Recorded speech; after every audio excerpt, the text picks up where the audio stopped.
Hey guys, Matt Smith back here with you, wrapping up my SEC season preview video series today. 14 teams down. Once we're through this one, we're heading down to Texas to talk about the Texas A&M Aggies. Wonderful 2020 season, went 9-1, won the Orange Bowl, only lost to an all-time great Alabama team. And in a year where expectations were very high for Jimbo Fisher and the Aggies, they pretty much met them. Couldn't quite check all the boxes, didn't win the SEC West, but only lost to the Crimson Tide. Beat LSU, won the rest of their SEC games, a memorable win over Florida, and overall just a fine season for the Aggies. Mond really turned into a top-tier quarterback after kind of plateauing, I thought, as a sophomore and junior, but had great command of that offense last year, and it really clicked. So they're moving on from Mond. He's a Minnesota Viking now. Quarterback battle will be between Zach Calzada and Hayes King. Calzada's probably your more big-arm, pocket passer type guy. King's got a bit more mobility, but I do think this quarterback competition, it might be a little bit different than most because of what Jimbo Fisher demands of his quarterbacks. No coach wants turnovers, but if you can't protect the football, you're not playing for Jimbo Fisher. And we saw how much angst he had in that second year with Jameis Winston at Florida State. He knew the talent he had from his first year when they won the national title, and Winston just became a turnover machine there as a sophomore and drove him crazy. And that Florida State team, despite going undefeated, was so combustible, and it finally blew up there in the Rose Bowl. But back to Texas A&M, whether it's Calzada, whether it's King, I think will depend less so on their skill sets per se and more on who is protecting the football, because that's the key for this offense. The running game should be really good. A lot of weapons around him there.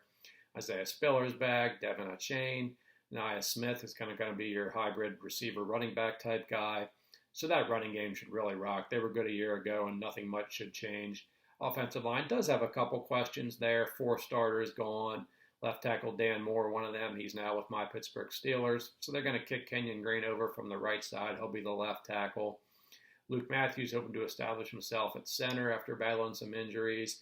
Went to the portal where a lot of Tennessee players were available, and they got theirs. And Jameer Johnson probably going to take over the right tackle spot with Green shifting. So are some concerns up front, but I think that running game should be really good. Receiving core, injuries really bit them a year ago. That forced Mond to kind of be more methodical with the offense, have to produce those 10, 12-play scoring drives, and they were able to do that. This year, they might need some more big plays. With a first-year quarterback, you can't rely on a guy necessarily to make 7, 8 throws on a drive without making a big damaging mistake or take a sack and force a drive to stall. So get some guys back, hopefully from injury. Cam Buckley's going to be back. And you have Jalen Wittermeyer, probably the best tight end in the SEC now with Kyle Pitts gone. He's the guy going to be the top target for whoever emerges from the quarterback room. But again, keeping that receiving core healthy and making some more big plays, I think will be this key for this offense to not take that much of a step back despite the loss of Mond and 4 of the offensive line starters. So flipping over to the defense, Mike Elko is one of the best in the business. He's been great everywhere he's been. Mike Forrest to Notre Dame now in year 4 with Fisher with the Aggies. He can take an experienced group and make them great. He can take an inexperienced group and make them pretty good. I think he'll do just that. Defensive line should be really good. DeMarvin Leal, one of the best in the SEC, all-conference performer. Linebacking core, Aaron Hansford's probably the top guy there. They do lose Buddy Johnson, also a member of my Pittsburgh Steelers now. So linebacker core, maybe take a step back, small one, but not significantly. Secondary should be pretty good. You got Leon O'Neal as the safety, potential all-conference player. 2 Joneses, Jalen and Miles at the cornerback position. And maybe not a true superstar in that group, but Leal certainly is one up front. And if that pass rush is getting home, that'll make this secondary look even better than it seems on paper. Schedule-wise, pretty cushy for the Aggies. No real tough non-conference game. They got to go to Colorado. It's not in Boulder. It's actually at Mile High Stadium in Denver there. So I think a pretty good Aggie fan base will make that trip up to Denver for the weekend. Kind of a tricky opener against Kent State. For a lesser talented team, that could be a real dangerous game. The Golden Flashes have a really fun offense, can score a lot of points, but I can't envision much trouble there. Rotating games at Missouri, so that could be tough. Mid-October, week after Alabama. If it's a night game there in Columbia, that could be a tough place to play. That's one to watch there as a potential upset special there. And then South Carolina is the annual opponent. They should be pretty bad this year. So overall works out pretty well. Only 3 true road games, and in the first 10 weeks of the season, just one. That road trip to Missouri in mid-October, that's the only time they'll be playing on an opponent's campus with 2 other neutral site games thrown in there. against Colorado and Arkansas. So not bad overall. Get Alabama home, do us at home, do some tricky road games in November, going to Ole Miss and LSU, but a very workable schedule for this team to get back to a 10-win level, I would say. And a prediction, I'm going 10-2, 6-2 in the SEC West. Pretty boring. That's what you're going to see probably from most pundits. Losses to Alabama. I can't quite pull the trigger. If they had played them close a year ago, I might be ready to pull the trigger on an upset, especially at night in College Station. But can't quite go there just yet, so I'll call for an Alabama win there.